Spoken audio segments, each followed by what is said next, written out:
यार दोस्तों, target with PS Parihar channel में आपका स्वागत है। आइए शुरू करते हैं और देख लेते हैं कि दैनिक रोजगार समाचार भाग 2 के इस वीडियो में विद्यार्थी जीवन से संबंधित कौन कौन से सूचनाएं हैं। तो वीडियो को जल्दी से लाइक कर दें, शेयर कर दें। जिन छात्रों ने चैनल को अभी भी सब्सक्राइब न किया हो तो जल्दी से सब्सक्राइब कर लें, ताकि आप लोगों को इसी प्रकार की ऑथेंटिक और सॉलिड अपडेट से सबसे पहले मिलती रहे। चलिए शुरू करते हैं। आगे बढ़ने से पहले एक सूचना है उन विद्यार्थियों के लिए जो विद्यार्थी बीपीएससी तैयारी 4 की तैयारी कर रहे हैं। वे सभी अभ्यर्थी एक संस्था है द ऑफिसर्स एकेडमी, जिसे आप लोग यहाँ पर देख सकते हैं। इसके बारे में मैंने पहले भी आप लोगों को कई बार बताया है। यहाँ पर एक बैच शुरू हो रहा है, क्रांतिकारी बैच विजय 2.0 के नाम से। यहाँ पर जाकर के आप लोग ऑनलाइन तैयारी भी कर सकते हैं। और यहाँ पर टॉपिक वाइज एनसीईआरटी थ्योरी के साथ में 15 फरवरी से बैच स्टार्ट हो गया, केवल 999 रुपए में। तैयारी 4 के लिए प्राइमरी हो, चाहे जूनियर हो, चाहे टीजीटी हो, चाहे पीजीटी हो। और एक बात, यहाँ पर इनका किसी भी बैच को आप ज्वाइन करेंगे तो एमसीक्यू बैच जो आपको पूरी तरीके से निःशुल्क मिलता है, उसका कोई शुल्क आपसे नहीं लिया जाता है। और तैयारी 4 से पहले तैयारी 1, तैयारी 2, तैयारी 3 में इस संस्थान से रिकॉर्ड सिलेक्शन हुए। इसको लेकर के मैंने आप लोगों को पहले भी जानकारी दी थी। और वैसे प्रयागराज में इनकी ऑफलाइन कोचिंग भी शुरू हो गई है, जिसे आप लोग यहाँ पर देख सकते हैं। आनंद भवन के पास में इनका ऑफिस है। यहाँ पर ये कॉन्टेक्ट नंबर लिखा हुआ है। चलिए पहले बात कर लेते हैं हम लोग आरओ एआरओ रिजल्ट की। तो बहुत सारे विद्यार्थी आरओ एआरओ रिजल्ट को लेकर के पूछ रहे थे कि सर ये जो रिजल्ट है जिसकी टाइपिंग अभी पिछले महीने समाप्त हुई है, इन विद्यार्थियों का जो रिजल्ट है वो कब तक जारी होगा। तो मैं बता दूं आप लोगों के रिजल्ट में अभी टाइम लगेगा। और अभी तो आपकी जो कापियों का मूल्यांकन ही नहीं हो पाया है। अभी उत्तर प्रदेश लोक सेवा आयोग में पीसीएस के इंटरव्यू चल रहे हैं, लेकिन आपका रिजल्ट जारी होगा और पीसीएस के बाद जारी होगा। आप लोगों का रिजल्ट जारी हो सकता है, जो अभी नई जानकारी मिली है, मई लास्ट या जून के महीने में रिजल्ट जारी होने की संभावना है। अभी उत्तर प्रदेश लोक सेवा आयोग की हम लोग और भी अधिक चर्चाएं करेंगे कई चीजों को लेकर, लेकिन उसके पहले एक सूचना है उन विद्यार्थियों के लिए जो विद्यार्थी किसी भी प्रतियोगी परीक्षा की तैयारी कर रहे हैं। वे सभी अभ्यर्थी टेक्स्ट बुक के इस बेस्ट ऑफर का लाभ ले सकते हैं, जिसका नाम है रंग बरसे सिल। और 3 और 4 2 दिन के लिए केवल इनका ये ऑफर है। और इसके बारे में मैं पहले भी बता चुका हूँ कि टेक्स्ट बुक का एक ईयरली पास होता है, जिसका नाम होता है पास प्रो। और इसकी कीमत इस समय कर दी गई है होली ऑफर में केवल 349 रुपए। इस पास प्रो से 1 साल के लिए इनके प्लेटफॉर्म में जितनी भी भर्ती को मॉक टेस्ट इनके प्लेटफॉर्म में उपलब्ध है। सारी भर्ती को मॉक टेस्ट में आप लोग हिस्सा ले पाएंगे। यानी कि इसी 349 रुपए में UPSI, UPTET, CTET, STET, TGT, PGT, railway, bank, SSC सभी भर्ती को मॉक टेस्ट में हिस्सा ले पाएंगे, जिनकी संख्या लगभग 1.5 लाख से ज्यादा है। 800 से ज्यादा भर्तियां कवर की गई हैं।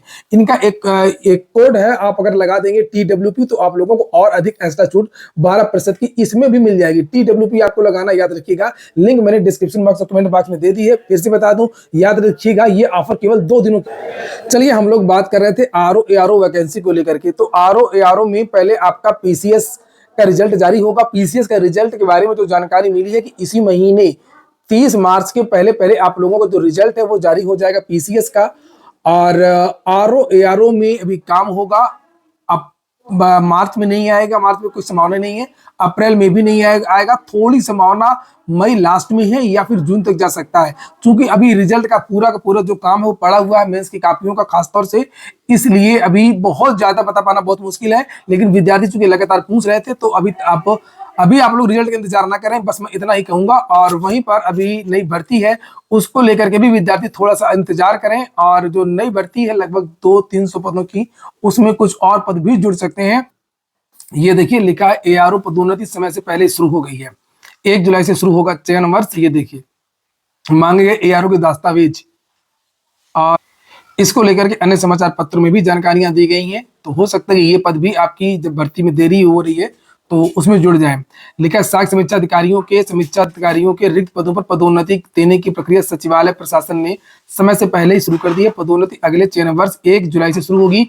पदोन्नति के पात्रों के दस्तावेज अभी से मांगे जा रहे हैं। जानकारों के मुताबिक न्यूनतम सेवा अवधि में अब छूट मिलने की संभावना कम है। पहले चाह रहे थे कि जो एक मिनिमम क्राइटेरिया होता है, कम से कम इतने साल की सेवा हो तभी प्रमोशन होगा, तो उसमें ये लोग छूट चाह रहे थे।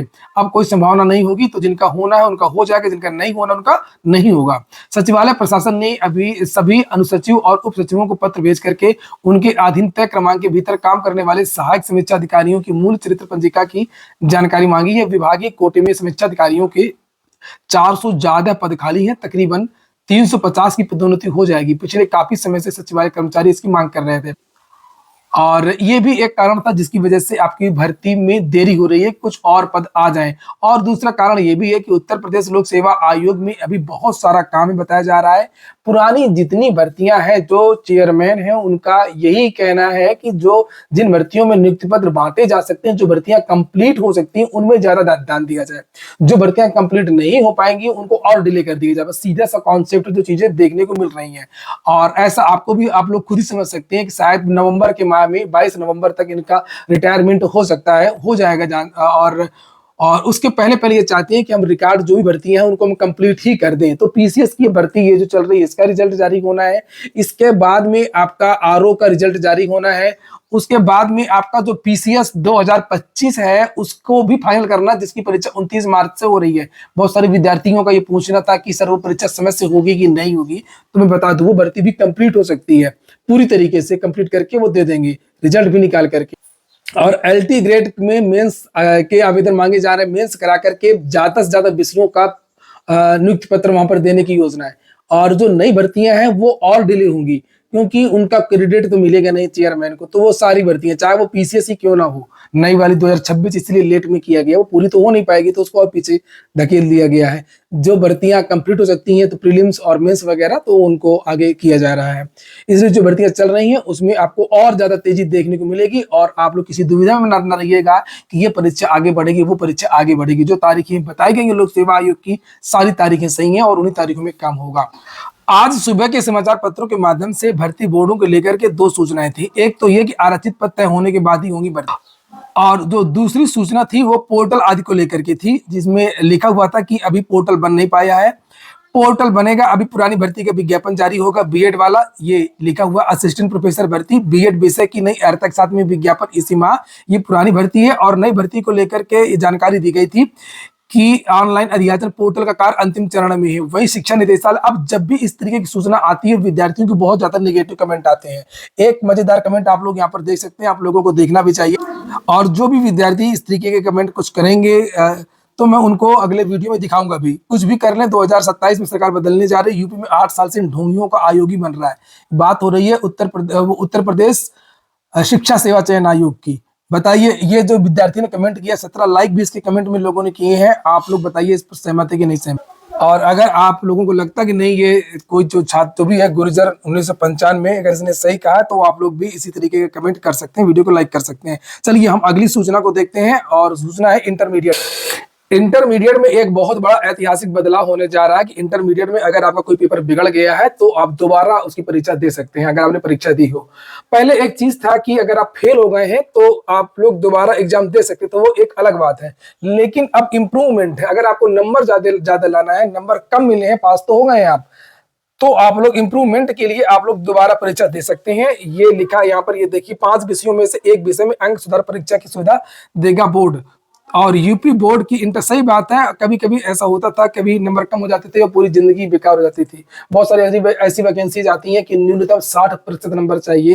खासतौर से फिजिक्स केमिस्ट्री मैथ में आपके कम से कम 60% नंबर हो इन 3 विषयों में से एक में। और किसी में किसी विद्यार्थी के किसी बीमारी से या किसी कारणवश एक विषय में अगर उसके 60% नहीं हो पाए, या कभी कभी 55% मांग दिया था किसी वैकेंसी में, किसी में 50% मिनिमम होना चाहिए फिजिक्स केमिस्ट्री मैथ में, ये पूरे विषय में। स्पेशल ज्यादा वैकेंसीज में ऐसा नहीं होता है, लेकिन किसी किसी वैकेंसी में होता है, तो उस विद्यार्थी की पूरी जिंदगी खराब हो जाती थी। तो अब इसको वो सुधार कर सकता है। लिखा, यूपी बोर्ड की इंटरमीडिएट परीक्षा में पंजीकृत 25,76,082 छात्र छात्राओं को पहली बार इंप्रूवमेंट परीक्षा देने का मौका मिलेगा। यूपी बोर्ड ने इसी साल से इंटर के 5 विषयों में से एक विषय में इंप्रूवमेंट परीक्षा शुरू करने का प्रस्ताव शासन को भेज दिया है। इस पर औपचारिक सहमति भी मिल चुकी है और अप्रैल अंत में परिणाम घोषित होने के बाद में इसके लिए आवेदन ले लिए जाएंगे। अगर आपको लगता है कि इस विषय में हमारा नंबर कम हो गया है, हम इसको सुधार सकते हैं, तो आप लोग उसको सुधार सकते हैं, दोबारा परीक्षा दे सकते हैं। यह व्यवस्था केंद्रीय माध्यमिक शिक्षा बोर्ड सीबीएसई और council for the Indian school certificate examination में पहले से लागू है। अब इन दिनों बोर्ड के परीक्षार्थी 2-2 विषयों में इंप्रूवमेंट दे सकते हैं। हाँ, एक तो जो विषय पर फेल हो गए वो, और दूसरा ये बहुत बढ़िया। कई बार ऐसा होता है कि तबीयत खराब होने, पारिवारिक, सामाजिक या अन्य कारणों से परीक्षार्थी के किसी विषय में पास तो हो जाते हैं, लेकिन उससे बहुत कम नंबर मिलते हैं। इसका असर उसकी आगे की पढ़ाई या करियर पर भी पड़ता है।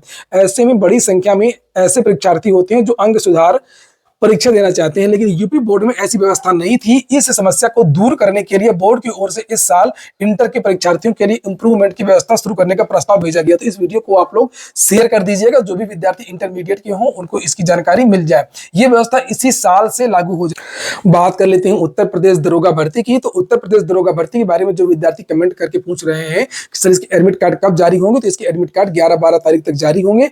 अभी प्री एडमिट कार्ड यानी सिटी इंटीमेशन लिंक आपको होली के तुरंत बाद देखने को मिल जाएगी। 5-6 तारीख तक आप लोग देख लीजिएगा, परेशान बिल्कुल ना हो। आप लोग मन लगा करके पढ़ाई करिए, बड़ा मौका, इस बार थोड़ा सा पद भी कम है। जो विद्यार्थी पिछली बार सक्सेस नहीं हो पाए थे, लेकिन पिछली बार धांधली भी तो बहुत ज्यादा हुई थी। और जो भी आपके नोट्स हो, आप लोग अपने नोट्स को रिवाइज करिए, ज्यादा से ज्यादा जो ट्रिक वगैरह फार्मूले वगैरह हो उनको देख लीजिए। अगर आपने नोट्स बनाए हो रीजनिंग के, मैथ के जो फार्मूले वगैरह हो उनको देख सकते हैं, करंट अफेयर वगैरह भी देख सकते हैं। अगली महत्वपूर्ण सूचना रेलवे को लेकर के है। रेलवे ने कल नोटिस जारी करी थी। रेलवे से 22,000 पदों के लिए ग्रुप डी भर्ती के लिए आवेदन मांगे गए थे, जिसकी लास्ट डेट 2 मार्च थी। इसको बढ़ा करके अब 9 मार्च तक कर दिया गया है। तो बता दीजिए, जो विद्यार्थी अभी तक आवेदन न कर पाए हो रेलवे ग्रुप डी लेवल 1 के लिए, वे विद्यार्थी 9 मार्च तक आवेदन कर सकते हैं।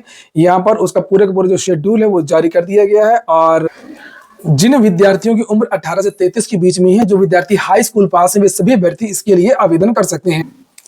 टीडी अनिवार्यता के खिलाफ चरणबद्ध तरीके से आंदोलन करेंगे शिक्षक। जो प्राइमरी के जो पुराने शिक्षक है, जिनके लिए टीटी अनिवार्य किया गया सुप्रीम कोर्ट के द्वारा, उन शिक्षकों का कहना है कि पुराने शिक्षकों को इससे मुक्त किया जाए। उसी को लेकर के ये जानकारी दी गई है। और लेकर आंदोलन के पहले चरण में 9 मार्च से लेकर के 15 मार्च तक शिक्षक की पाती अभियान चलाया जाएगा, जिसके माध्यम से शिक्षक अपनी बात केंद्र सरकार तक पहुंचाने का प्रयास करेंगे। दूसरे चरण में 13 अप्रैल से लेकर के मशाल जुलूस निकाला जाएगा। तीसरे चरण में 3 मई को लखनऊ में रैली आयोजित की जाएगी और एकजुटता और ताकत का प्रदर्शन किया जाएगा। इसके बाद चौथे चरण में संसद का घेराव करने की भी योजना है। महासंघ के पदाधिकारियों का कहना है कि पहले से नियुक्त शिक्षकों को टीटी से मुक्त किया जाना चाहिए। उनका तर्क है कि जिन शिक्षकों की सेवा 5 वर्ष से अधिक हो चुकी है, उनके लिए सेवा में बना रहने और पदोन्नति हेतु टीटी को सुप्रीम कोर्ट द्वारा अनिवार्य किया गया है। ऐसे में केंद्र सरकार को शिक्षकों की परिस्थितियों को देखते हुए टीईटी अनिवार्यता से राहत देनी चाहिए। यह होगी आज का वीडियो। पूरा वीडियो सुनने के लिए बहुत बहुत धन्यवाद।